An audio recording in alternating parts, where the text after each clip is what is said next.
అదిరింది. పంచగట్టెంత అందంగా ఉంటుందని ఇప్పుడే తెలిసిందన్న. పంచకట్టైనా మీసకట్టైనా కట్టేవాడులో తిప్పేవాడులో ఉంటుంది అన్నా ఈ పంచగట్లో కనుక వదిలి నేను చూసిందనుకో గట్టి పడుకొని వదలదన్నా. ఏంటి పంచ అది నిన్నన్నా. వదిలో బట్టలు అలిగిపోతున్నాయి. అబ్బబ్బా, పొగిడింది చాలా ఆపండ్రా. నా దిష్టే తగిలేటట్టుంది. అన్ను సొక్కెట్టగానే పెళ్లి కల వచ్చేసింది నీకు. సూపర్. ఇక బయలుదేరండి. బయలుదేరన్నా.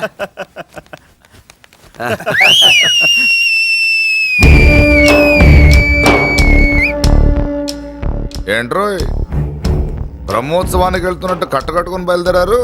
ఎక్కడికి? Marriage looks marriage talks.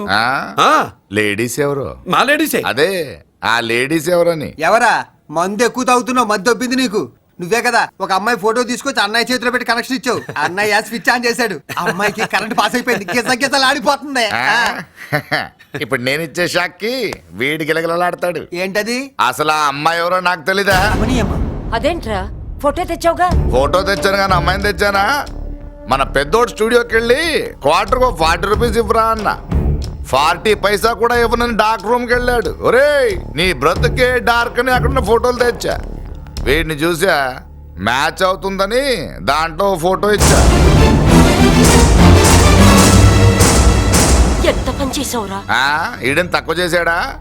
మొన్న గాంధీ జయంతి రోజు తీసుకొచ్చిన మందు బాటలు నాకు ఇవ్వకుండా పైనుంచి ఏళ్ళాడించి ఊరించాడు. అందుకే బొమ్మ చూపించి ఊరించాను. బాగా ఊరాడుగా. Tit for tat. మందు కోసం పగబట్టావా? పాపం నువ్వు ఆ ఫోటో ఇచ్చిన కాడి నుంచి కళ్ళు గంటూ బతుకుతున్నాడు. అన్నను మోసం చేయటం మహాపాపం బాబాయ్. ఇన్నాళ్ళకి వాడికి ఒక తోడు దొరికిందని వాడితో పాటే మేము మురిసిపోయాం. ఇప్పుడు చూడు బిడ్డ ఎంత బాధపడుతున్నాడో. సరే తరలే, ఎన్నెన్నో అనుకుంటాం, అన్నీ జరుగుతాయా ఏమిటి? ఆ అమ్మాయి ఎవరో ఏమిటో వెనకబడ్డాను, ఏమేమో అనేశాను. ఆడపిల్ల ఎంత ఇబ్బంది పడిందో పాపం. నేను వెళ్ళి కనీసం సారీ చెప్పేసి వస్తాను. ఎవరో తెలియకుండా ఎక్కడ